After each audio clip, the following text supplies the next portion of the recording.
Well, let's talk a little bit about sports because we like to wind up every show with Pete's take on sports. Remember, you can check him out on the Odyssey Network. He broadcasts every Sunday from 11 a.m. to 1 p.m. Eastern Time on WCCO Radio, 830 up in Minneapolis. And then it goes out, boom, worldwide on the Odyssey app. So let us know what you're looking at into the weekend here, Pete.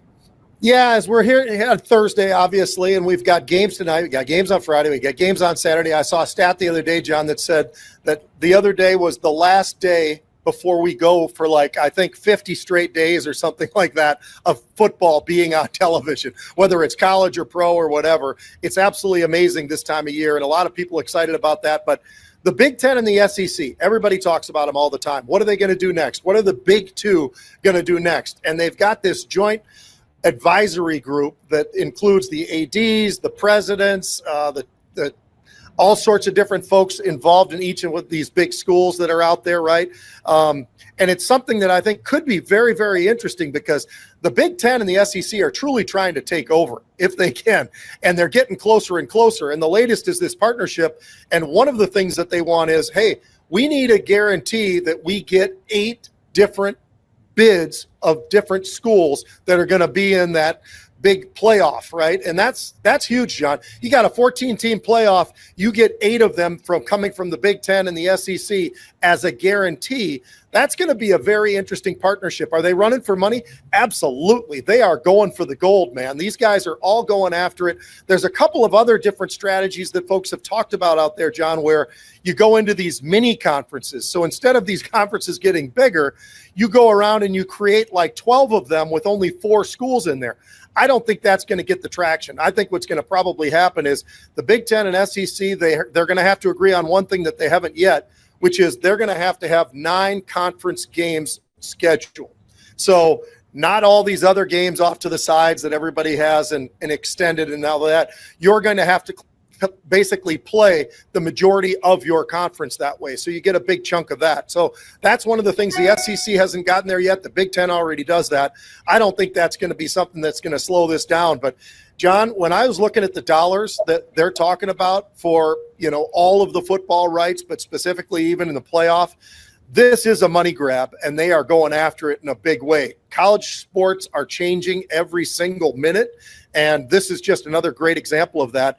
I don't know why they even have to lock in the 8 teams, John. I would say that on average, it's always going to be 8 teams total that are going to come from those 2 conferences. But they just want to have that in ink that has to be the way it's going to go going forward. Yeah, that's a big bet on some of the biggest stadiums, Pete, and the biggest crowds you can draw to television as well. Mm-hmm. So as always, follow the money. Pete and I are – the book before this book came out, It's Not an Option.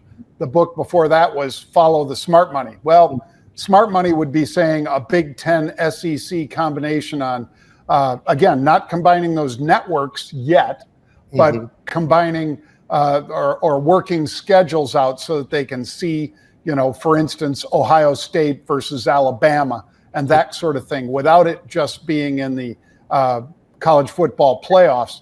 That would be something that would draw huge ratings. So, and there are so many other matchups. You could have LSU versus Michigan and all of these kinds of games. I think, Pete, this is a great deal for the building the value of these franchises, as I'll call them, in both the Big Ten and the SEC. Yeah. It is amazing. John, next one I wanted to throw out there to you, something that everybody can ponder over the weekend as we watch a lot of these games that are out there. But we're only 5 weeks into the college football season, and there are some shockers on either side, either much better than expected or maybe not where everybody would have expected them to be. And I'll start off like this. How about this? In the Big Ten, right now, you know who the top team is in the Big Ten right this moment? It's Indiana. They're 5-0. They've played more games in the Big Ten, so that puts them up above right now. They've got a great quarterback. They got a new coach and all the rest of that, John. So they're 5-0. UCLA is 1-3 right now. Now, that's UCLA. How is UCLA not better than that? Right now, they're one of the worst teams in the Big Ten in this new conference of the Big Ten. Far more different schools than 10. But then you go to the ACC. You know who's undefeated? Duke. Duke is now 5-0, John. And so you can go through this. How about Florida State? They're 1-4. They finally got a victory last week. You got the Big 12, 5-0, BYU.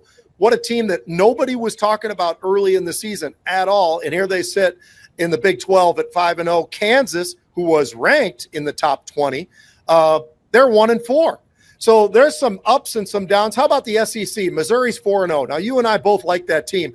I don't know that we thought they'd still be undefeated at this point in time going into this part of the season, but they are. And they seem to be playing very, very well, got a great quarterback. They've done everything that you'd want. Heck, last year you and I talked about this one not too long ago. They were 10-2. This is a really good program all of a sudden under the SEC. I don't expect them to win it all, John, and I don't expect them to be undefeated, but they're a heck of a football team, and they're starting off pretty nice. Mississippi State, they pretty much stink. I mean, they're the only one out there in the SEC where you go, well, wait just a minute. These guys just can't be able to get it done, and they just can't. They're losing games, and it's just a program that's really at the bottom of the SEC, and it's unfortunate for them. But what do you think about these right now? Are you shocked by some of those, and which ones? And what do you think at the end of the year? Who will be standing tall? Well, right now, Pete, I would say that you've already tipped people off as to this fantastic running back, Ashton Gentry, or Gentry. Is that how you pronounce it, Pete? Gentry, yep. At Boise State. They have a real shot. Why? Well, because they're a strong football team, and they've got the best running back since Barry Sanders. If you watch him, if you listen to players who have played against him or coaches who have coached against this kid, they have nothing but great things to say. And the comparisons, obviously he's not as big as a Bo Jackson, but he's built like a Barry Sanders, Pete. Yep. And all he's doing is, we're not saying he can stay on this pace, but if he stayed on the pace that he's at in these first 4 games, Pete, he'd be at 3,000 yards for the season.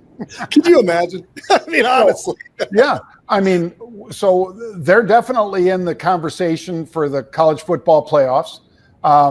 Given who they're playing in their conference, I'd say they have a real good shot at being undefeated, Pete. And when you get a player like this who has that kind of breakaway speed and, after the hit, I think, Pete, his yards after the initial contact is made, his stats would still lead the nation in rushing. That's after contact. That's after contact, not even counting the rest of it. It's amazing. Yeah, this guy just leaves people, flying out of their shoes to try to stop and then, turn back the other way and get him and so forth. So that is a team that I think you'll say, wow, Ashton might be about as good as there is.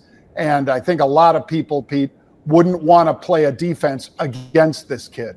Well, the amazing thing about him, John, and you brought up all the different stats. The one stat that definitely stands out, I love that one about after contact. But how about he's averaging 10 yards a carry? I mean, honestly, it's one thing to do that in a game. Maybe you do it in 2 games. But so far, and now we're 4 or 5 weeks into the season, to be able to do that, the guy is absolutely impressive in every single category when you break it down. And you had a clip that broke it all down. But absolutely amazing what this kid has accomplished so far. And his physique, as you said, he looks like Barry Sanders. He really does. And I haven't said that ever before because I think Barry Sanders was the best running back ever to play in the NFL and probably college. But to see this kid, I'm not saying he's better, but I would say that he is approaching Barry Sanders at least as far as what he's been able to put up yards-wise, yards after contact, all of those different things. This guy is a pretty amazing kid. Yep. And just a solid kid too, Pete, apparently. Sometimes you get guys that have all the tools, but they aren't really the sort of person that you'd like to have them be. But Boise State is not a huge school, of course, but they've put out some pretty impressive players over the past several decades now. And they've surprised a lot of really big schools like they did with Oklahoma in that bowl game. So keep an eye on Ashton. I think also in the Heisman watch, Pete, I think he's broken into the top 3 now in Heisman betting, right up there with Hunter, with Travis Hunter. It's going to be interesting also to see how Manning does, how Arch does down there in Texas, because obviously he's going to get a ton of coverage being the quarterback at the #1 rated team. Yeah, it's pretty amazing. And that kid he's a stud in everything, Johnny. You tip your cap to what he's been able to accomplish this early in the season. And I don't expect him to slow down. I think he can keep this up. He's an amazing kid he's built so well for the game of football. It's incredible. Well, folks, that's going to do it for the Rebels Edge this week. We would encourage you to still check out marketrebellion.com/mastermind. If you can get down to the Florida area, we're in Aventura, Wednesday, Thursday, Friday next week with live trading all day, Friday the 11th. So if you can make it, still a couple seats left, and we really appreciate all the support. Pete and I will be back Monday at 1 p.m. Eastern Time. Have a great weekend, everybody.